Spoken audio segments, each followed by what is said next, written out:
வணக்கம் ஃப்ரெண்ட்ஸ். நம்ம இந்த வீடியோவில் வந்து பியூ பாலிஷ் வந்து ஸ்ப்ரே பண்ணுறோம். அதை பற்றி கொஞ்சம் டீட்டெயிலாக சொல்ல போகிறேன். வீடியோவை ஸ்கிப் பண்ணாமல் பாருங்கள். நம்ம பெரும்பாலும் தேய்ச்சிட்டு சீலர்லாம் போட்டுருவோம்.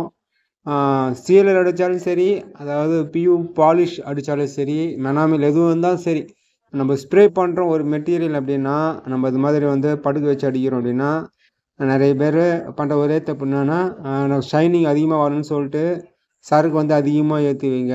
அப்படி அதிகமாக ஏற்றுறப்போ மூலை முடுக்கு வந்து சரக்கு தேங்கி நிற்கும்.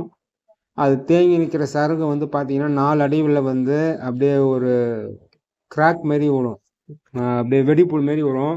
நம்ம ஏரிங்கெல்லாம் சேத்துல எப்படி வெடிப்பு விடுதோ அது மாதிரி எங்கெங்கே சரக்கு அதிகமாக நின்றுதோ அதெல்லாம் வந்து கிராக் விடும்.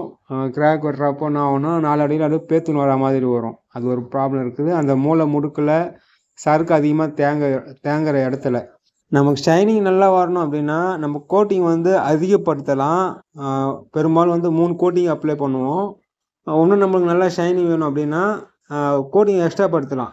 4 கோட்டிங் 5 கோட்டிங்குன்னு அப்படியே எக்ஸ்ட்ரா நம்ம பண்ணலன்னா அது எப்படின்னா நம்ம வந்து மெட்டீரியல் வந்து கம்மியாக அப்ளை பண்ணணும். இது மாதிரி ஸ்ப்ரே பண்ணுறோம் அப்படின்னா இது ஒரு டோருன்னு வச்சுக்கோங்களேன். ஒரு டோருக்கு வந்து ஒரு 3 கோட்டுனா நம்ம ஒரு 1/2 லிட்டரு 1/2 லிட்டரு 1/2 லிட்டருன்னு அடிப்போம். அதுவே நம்ம வந்து 4 கோட்டு 5 கோட்டு அடிக்க போகிறோம் அப்படின்னா ஒரு 400 ml 300 ml அது மாதிரி வந்து ஒவ்வொரு கோட்டிங்க்கும் நம்ம அடித்து நம்ம ஏற்றலாம். அப்படி ஏற்றுறப்போ எந்த ஒரு கிராக்குமே வராது. நல்ல ஒரு ஃபினிஷிங் வரும்.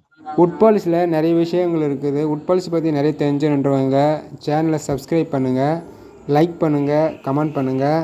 உங்களுக்கு எதனா டவுட்னா கீழே கமெண்ட் பண்ணுங்கள். நான் டைம் கிடைக்கிறப்போ உங்களுக்கான வீடியோக்கள் நான் கண்டிப்பாக அப்லோட் பண்ணுவேன்.